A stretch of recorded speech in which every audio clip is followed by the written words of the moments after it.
ജയിലിലെ ഭക്ഷണം, ഒരു ദിവസത്തെ ഭക്ഷണം എങ്ങനെയൊക്കെ ആയിരിക്കും, അതിനെക്കുറിച്ചൊന്ന്?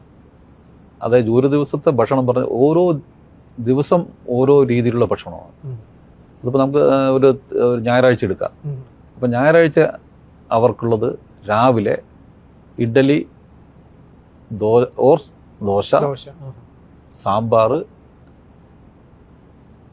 ചട്നി, ആ രീതിയിലാണ്. പിന്നെ ബാക്കിയുള്ള ഉച്ചയ്ക്ക് ചോറ്, സാമ്പാർ, അവിയൽ, തോരൻ, അങ്ങനെ പോകും. വൈകിട്ട് ചോറ്, രസം, അച്ചാർ, അങ്ങനെ വിവിധ തരത്തിലുള്ളതാണ് ഉള്ളത്.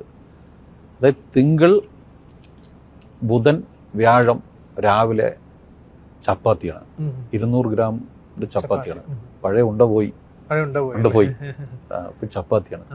200 ഗ്രാം എന്ന് പറയുമ്പോൾ എത്ര ചപ്പാത്തി വരെ ഉൾക്കൊള്ളും? ഒരു 3 ചപ്പാത്തി.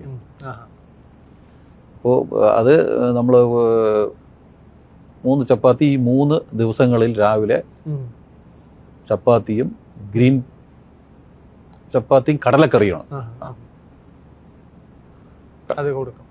പിന്നെ ചൊവ്വ, വ്യാഴം, ശനി ആ ദിവസങ്ങളിൽ നമ്മൾക്ക് ഉപ്പുമാവാണ്.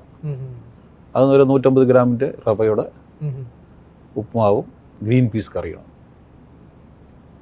ഇതാണ് രാവിലത്തെ പോർഷൻ.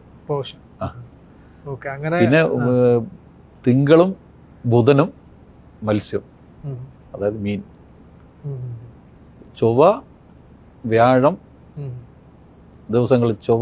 ദിവസങ്ങളിൽ സാമ്പാർ. വെള്ളിയാഴ്ച മത്തൻ കൊണ്ടുള്ള എലിശ്ശേരിയും പുളിശ്ശേരിയും. ശനിയാഴ്ച മട്ടൻ കറി. ഇതാണ് രാവിലത്തെ അന്നത്തെ ഉച്ചഭക്ഷണങ്ങൾ. വളരെ സമൃദ്ധമായിട്ടുള്ള ഭക്ഷണം തന്നെയാണ്. അത് 2010 റൂള് അമെൻമെന്റ് ചെയ്തപ്പോൾ പുതിയ ഭക്ഷണ രീതി വന്നതാണത്. ഇത് എൻ്റെ അഭിപ്രായത്തിൽ ഭക്ഷണം കുറച്ച് കൂടുതലാണ് എന്നാണ് എൻ്റെ അഭിപ്രായം. എന്തുകൊണ്ട്